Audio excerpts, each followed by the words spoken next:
Hi, everybody. I'm here today with Patty Aubrey, who most of you know. She's been with me for more than 30 years growing our business and helping us reach millions of people around the world with our books and our workshops and trainings.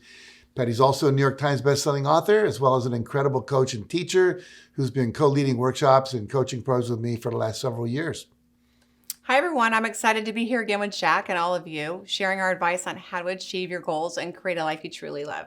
This week, we're going to answer a question from one of our students who's looking for advice on how to quit his toxic habits once and for all. Here's what he writes.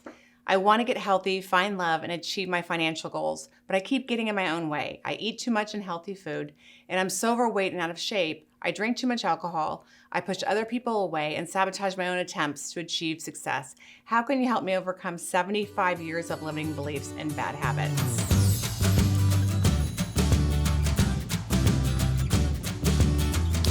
Well, first of all, what I want you to realize is you're not alone. I'm 77 and I still have some bad habits and limiting thoughts and beliefs that come up. The key is being aware of them as they show up and also then having a technique for helping get rid of them. So you've got to replace your limiting beliefs and your habits with positive ones. And there's some techniques for doing that. I think let's start with habits first. So you say you eat too much, you drink too much, and you push people away. So what would be the opposite of that? Well, be eating healthy, be drinking less or no alcohol, and it would be doing things that engage people and bring them closer to you. And some obvious things you can do with that would be to make a commitment to take things out of your house that you know you don't want to eat, so they're not there for you. I have like young people living in my house, like my stepdaughter still lives here and another house guest that we have, and she still buys a lot of stuff that I shouldn't eat.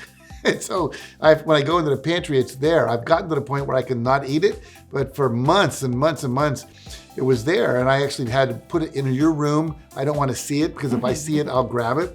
So one thing is to get it out of your life. Also, make a public declaration of what you're going to do so people know you're going to do it, that you've made a commitment not to eat carbs, not to have dessert, not to drink alcohol, so that when people see you doing it, they say, hey, Bob, I thought you weren't going to drink alcohol, or I thought you were not going to drink, eat carbs, you're ordering spaghetti, what's the deal? So you build in that support system around you. And the other thing is build in things into your schedule, like exercise, like drinking more water, like going to sleep earlier, like reaching out to friends, like, time to cook your meals so that you're not going to restaurants and eating fast food all the time, so that you have the ability to build these new habits. And remember that a new habit takes about 66 days is the new research. So 66 days without missing a day. So even if you know that sometime later you might drink one glass of wine when you're out with friends, for 66 days, do it not at all. And that'll help build that habit in so that it becomes something that's easy for you rather than it's a real strain. I think the other thing too is when you look at, for a lot of people, I'm the queen I've probably lost, I don't know how many hundreds of pounds over the years. I think I finally got to a place where I stopped having to do it. But I would go from a size 12 to a size 6, or then I'd be a 12 again. And then I'd drink too much wine, and then the next day I'd be starving and eat everything in sight. And so instead of just thinking, oh, I can't do this, what I like to do is mix up my routines. So clean up your messes, your incompletes, clean out your house, get a clean slate, clean out your cabinet. There's nothing in my house that is not good for me to eat. So that's number one. That way, if I do have a weak moment, I literally have to get in the car and go to the store, and I'm lazy, so I'm not gonna do that. Number two, don't think of this as that you're taking something out. Think of it that you're putting something else in. So I know for me, when I quit drinking, I was going to Hawaii with my parents, and I thought, oh my gosh, they're gonna wanna do cocktails. And so I walked an hour, did yoga for 2 hours, and walked back for an hour. By the time I got back, they were drunk, and I was really happy I wasn't, and life went on. But the reality is I didn't want to feel like I was missing something. So I defined other things. So if it was a healthy food, or it was more a gourmet kind of food, they take more time making the food. Focusing on the feelings I have when I don't eat that huge amount of carbs or something, that I feel lethargic and that I don't want to go out. And then it's just that downward cycle. So for me, it's really about those little hacks. And I know you talk about atomic habits. I love The Power of Habit. That book I think is really powerful. It's very story driven. I would definitely check that out. Well, one of the things I would say too is that we know that, and you said this, you can't get rid of a bad habit unless you replace it with a good habit. Yeah. And so when we wrote the book, the 30-Day Sobriety Solution, which was getting rid of alcohol in your life, at least temporarily, and for some people they got off it all, totally. But the point being, 5 o'clock rolls around, you used to drink alcohol, now you got an hour or two, what do you do with that time? Exactly. And so you have to find something, like you said, go for a run, go for a walk, practice your guitar, watch a certain TV show, go for a walk with your dog, something you're going to replace it. I'm going to do that, so that you don't have this void in your life where you don't know what to do. I know when I would do fasting for like maybe 10 days, all of a sudden I would alert the media. All of a sudden, Stay away. all of a sudden I had 2 hours of time where I didn't have to cook the food, eat the food, clean up the kitchen. What am I going to do with that? So I committed to exercise. So I would go to my gym and work out. So the reality is that you want to replace a negative habit with a positive habit, or the vacuum, we call it the law of the vacuum, will pull the old habit back in. And if you're going to go out with friends and they're going to be drinking, know what you're going to order in advance. You're going to order a glass of cranberry juice, or you're going to order a glass of soda water or something like that, so that you're not tempted in that moment because you haven't prepared for it. So prepare for what might be the temptation. And also I would put a little sign on my refrigerator. This is something I learned from Tony Robbins a long time ago. He said, always when you're thinking about eating food, ask yourself, is this going to help me achieve my goal? When I eat this, am I going to be happier afterwards or not? And you might feel temporarily like ice cream, get about a 1 minute flavor burst, but then you got this extra 3 ounces you're carrying around for the next 3 months. So is it worth it? What's the return on investment, if you will? So basically just ask that question. Another thing, like in AA, you have a sponsor. You're about to drink alcohol, you call your sponsor. So maybe you have a friend you agree to, we're both going to lose weight, or we're both going to change a habit. So what I'm going to do is, if I start to think I'm going to eat that pasta or order a pizza, whatever, I'm going to go ahead and call my friend Frank and say, hey Frank, I was thinking of ordering a pizza, talk me out of it, And so you have that thing you can do to have someone else who's going to be on your side to support you in that moment. Well, I think one of the big things, the big ahas for me was working with JJ Virgin, because she talks about typically if we're allergic to a food, it has an adverse reaction on our body. Right. So I was drinking like orange juice and having tortillas and bread and eggs for breakfast as a kid. And I was always this really puffy, chubby kid. The rest of my family wasn't. Turns out, totally allergic to eggs. Same thing with alcohol. I can't drink it. And so for me, what I would do is take all the sugar out of my diet.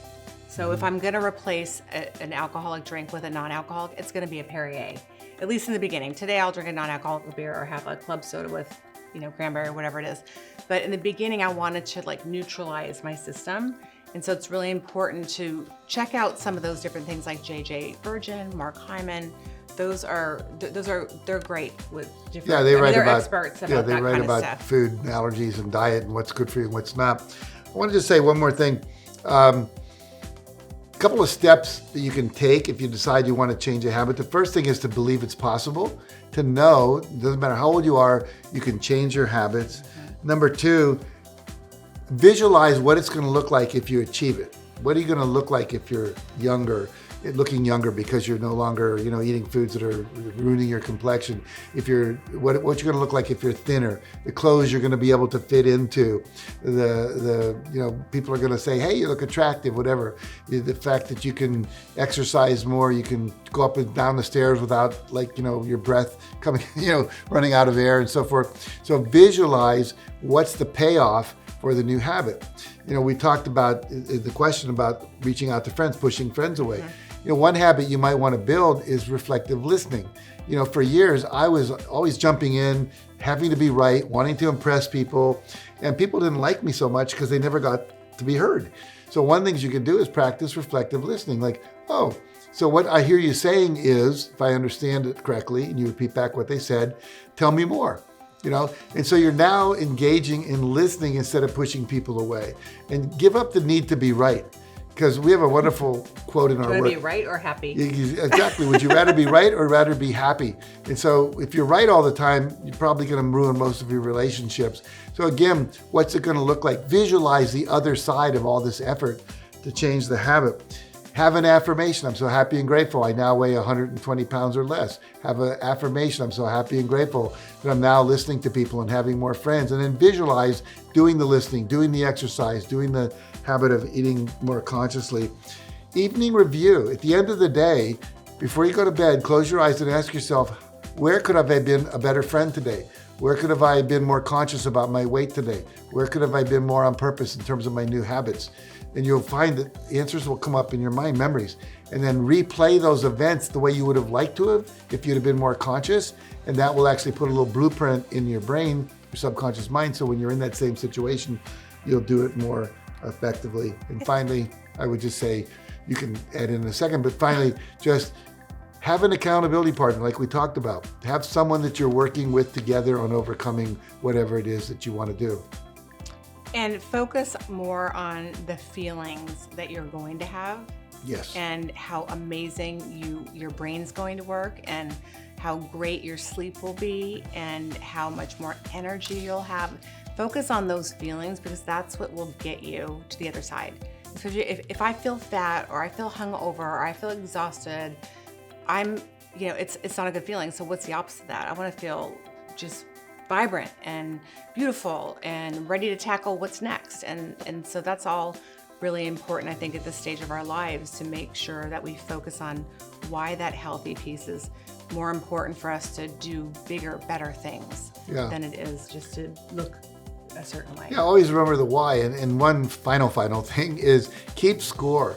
If you agree that you're going to exercise for a half hour a day, every day, check that off on your calendar. So you get a running level record of check marks, and you can put it in your journal. You can put a little, Yeah, we do that with our trainings, and people love it. They literally have to write out every day what they've done, these action trackers, and they do it in groups, and it's awesome because now they have even more accountability. So I have a friend who's like, hey, listen, if it's snowing in Tennessee, go to the mall, there's mall walkers. I'm like, are you kidding? Sure.